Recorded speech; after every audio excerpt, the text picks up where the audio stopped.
বন্ধুরা, আজকে আমি রুই মাছের ভাপা দেখাবো। আপনারা ইলিশ মাছের ভাপা খেয়েছেন, কিন্তু রুই মাছের ভাপাটা খেয়ে দেখবেন 5 মিনিটে রান্না হয়ে যাবে।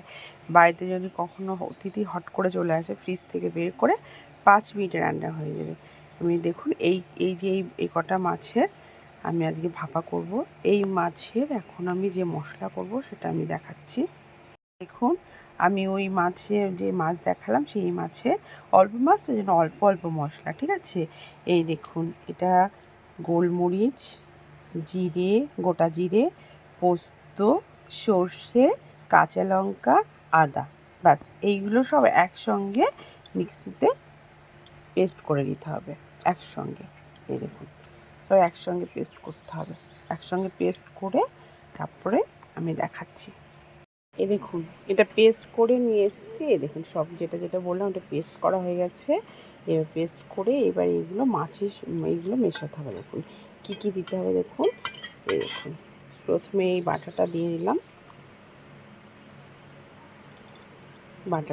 দিলাম। তারপরে সর্ষের তেল, এই দেখুন সর্ষের তেল মাস্ট। সর্ষের তেল না দিলে এটা কোনো রকমই টেস্ট লাগবে না, একটু বেশি করে দিতে হয় সর্ষের তেল। আর নুন দিতে হবে, একটু পরিমাণ মতো নুন দেবেন। হলুদটা দিতেও পারে, নাও দিতে পারে। যেহেতু হলুদটা আমি নুন মাখিয়ে রেখেছিলাম আগে, তার জন্য আমি হলুদটা এখন আর দিলাম না। এইভাবে মাখিয়ে নিতে হবে, পুরো ভালো করে মিশিয়ে নিতে হবে।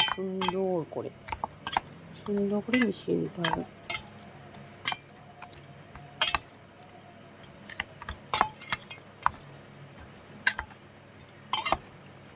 এরকম করে মিশিয়ে যদি আপনারা 10 মিনিট রেখে দেন তাহলে আরও ভালো হবে, ঠিক আছে। এটা মিশিয়ে ভালো করে মিক্সিং করতে হবে। দেখুন, আমি ওই মশলাটা মাখিয়ে একটা ঢাকনাওয়ালা টিফিন কারিতে নামিয়ে নিয়েছি, ঠিক আছে। নামিয়ে নিয়ে এই দেখুন, এরকম ঢাকনাওয়ালা টিফিন, মানে টাইট ঢাকনাওয়ালা টিফিন এরকম করে লাগাতে হবে। এই দেখুন, সুন্দর করে আমি মাখিয়ে টিফিন কারিতে তুলে নিয়েছি। এইবার এটা ভাপাতে হবে। এই দেখুন, আমি কড়াইতে অলরেডি জল চাপিয়ে দিয়েছি, একটুখানি জল দিয়ে এইবার আমি দেখুন টিফিন কারিটা খুব ভালো করে টাইট করে আটকে দিয়ে এই জলে বসিয়ে দেবো। বসিয়ে দিয়ে আমি ঢাকনা লাগিয়ে দেব।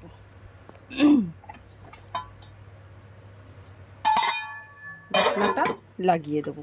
এইবার আমি এটা 10 মিনিট হতে দেবো। 10 মিনিট পরে ফিরে আসছি। এই দেখুন, টকবক করে ফুটছে।